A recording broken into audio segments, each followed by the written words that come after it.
ሰላም እግዚአብሔር አምላኽ ይብዛሕልኩም ናይ ቅሳነት ዩቲዩብ ቻነል ተኸታተልቲ ኩራት ኣሕዋተይ ከመይ ትኾኑ? ኣነ እግዚአብሔር ይመስገን ጽቡቕ ኣለኹ። ብዘለኹዎ ሰላም ክትኾንለይ ድማ ባሕልቲ ሙሉእ ተስፋ እየ።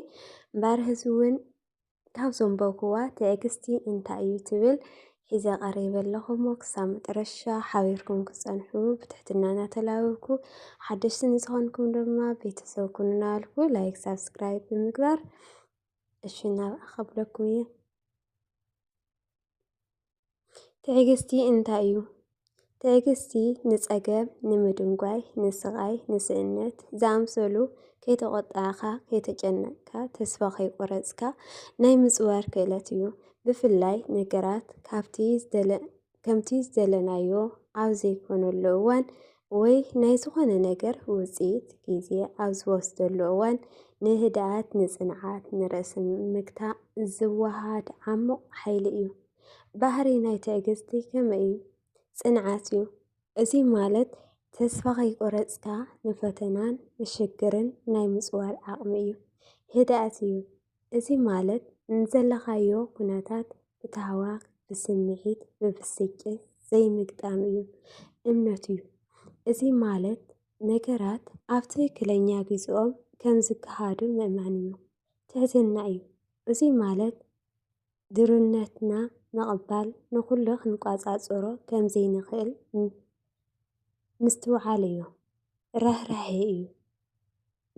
እዚ ማለት ንጉድለት ካልኦት ንጉድለት ናይ ገዛ ርእስናን ብዘይ ምረትረን ምጽዋር እዩ።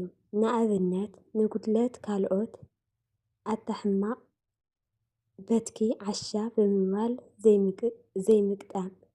እንታይ ደኣ ከምቲ ሃዋርያ ጴጥሮስ ንክርስቶስ 3 ግዜ ምስ ከሓዶ ክርስቶስ ግን ብፍቕርን ብሓዘንን ዝጠሞቶ እዩ። ብፍቕሪ ዝጠሞቶ ሓዳግ ስለ ዝኾነ እዩ።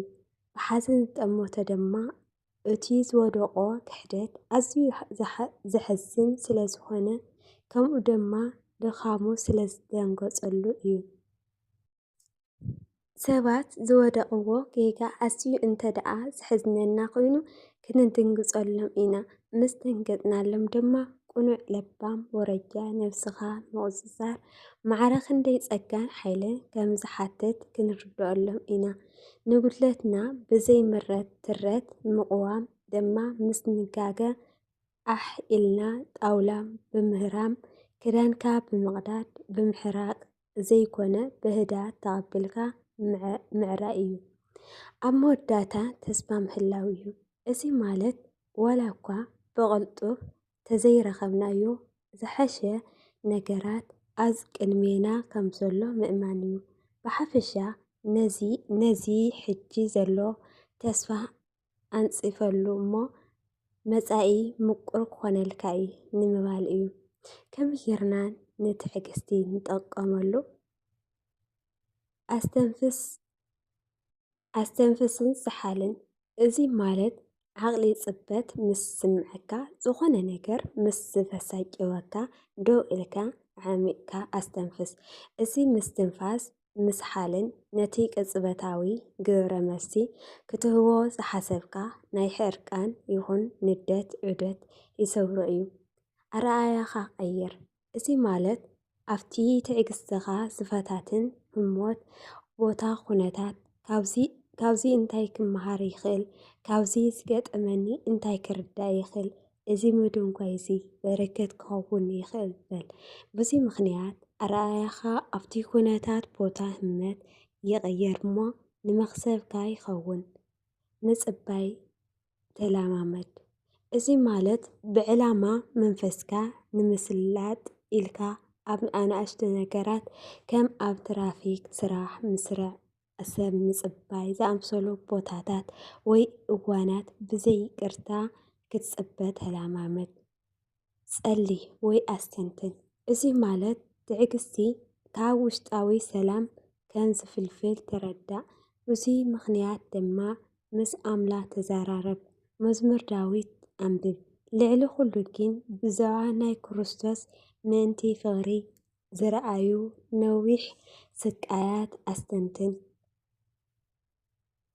ናይ ነዊሕ ግዜ ዕላማታት ኣቕምጥ።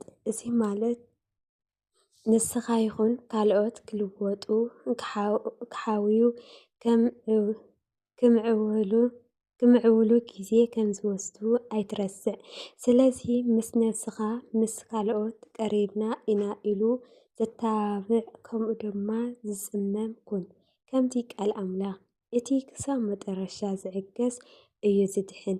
ነፍስኹም ብትገብርዎ ትዕግስቲ ክተጥርይዋ ኢኹም ዝብል ብትዕግስቲ ጥራይ ኢኻ ትድሕን